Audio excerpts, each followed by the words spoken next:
Um, Good day to our respective professor. Today, me, Rakshit Chauhan, token 19CO307, and my partner Ram Agarwal, token 19CO308, are going to give our project presentation.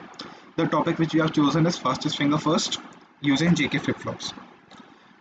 In this project, we are going to implement a simple electronic circuit which will be based on JK flip flops, and we have designed the fastest finger first based on that. The JK flip flop used here is 74LS73 IC. It's basically a four-player quiz which can be extended to more players um, in, in the future. Each player has a button which has to be pressed for response. There are 7 segment displays interfaced in the circuit such that there is a 7 segment display for each player. The major components used in the circuit are 74LS73 dual JK flip-flop IC, diodes, push buttons, LEDs, 7-segment LEDs, buzzer, 555 timer IC, and some capacitors and resistors. Now I'm going to explain the circuit diagram and the working. Um, the circuit The circuit works as follows. It's based on the feedback technique applied to JK flip-flops. There is a feedback provided between the output of the JK flip-flop and the diode here. As you can see, the output of the flip-flops is connected to the anode of the diodes. All the diodes are shorted at the cathode terminals. You can see the shorting here. The output of the shorted diodes is used as clock to the flip-flops at the common end of the push button, which you can see here. Initially, when no participant has pressed the switch, the output of the JK flip-flop stays low. And so the output of the diodes is also low. When any participant presses the push button, the low signal is supplied to the clock input of the respective JK flip-flop. The low input appears as a negative edge of the pulse. So the output toggles from low to high of the respective JK flip-flop. As the feedback is provided using shorted diodes, even if one of the outputs is high, the feedback signal also sets the logic to high. So the common node of the push button is set to logic high. Now even if another participant operates the push button, the clock input would remain high but not a negative edge. So only output corresponding to the participant which pressed first will be operated first and will stay high. Before going to the next question, the output of the JK flip-flop must be low, which is why we have created a reset button. What reset button does is that it sets the output of the diode to low. That is, the feedback signal is again reversed to low, so the circuit returns to its initial state, which was low. The circuit operates even in tie situations.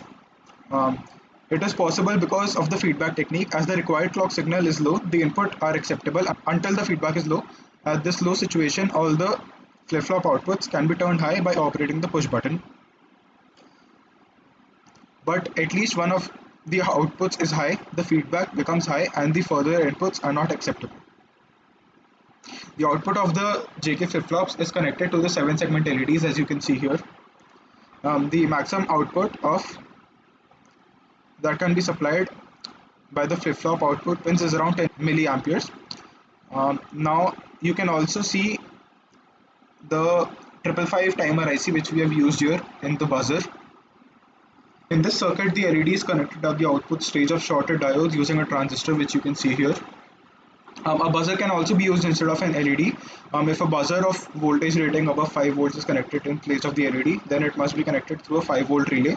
In such a case, the buzzer must be operated through relay. This buzzer or LED operates until reset or clear input is given, so the JK flip-flop stops. An LED is also connected such that it remains on after receiving a response. Now let us move to the simulation of the following circuit. I've done the simulation using Proteus.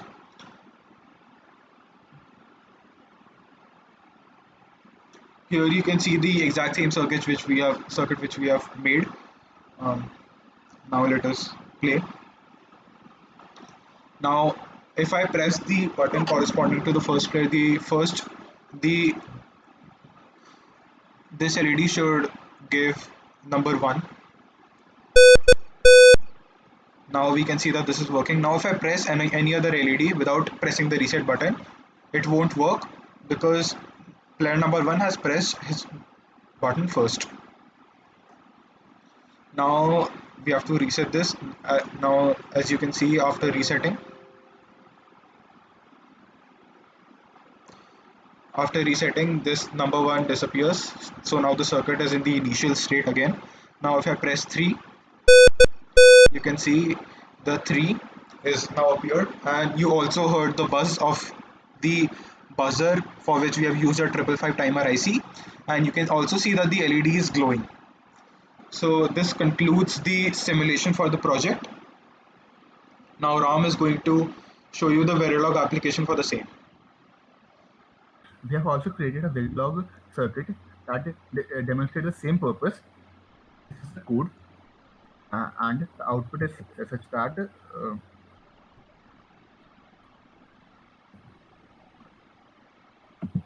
yeah.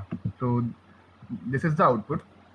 Initially, the no push button is pressed, so the display is 0. So if any participant presses his or her button, then the corresponding push button is logic high, and the 7-segment LED displays the corresponding number. Now, if any other participant presses his or her push button, the display won't change until we reset the circuit. Like here, when now we have reset the circuit, and if participant 2 presses the push button, then the display changes, and this is the case for all the inputs. So this is the result, and this is the graph for the same.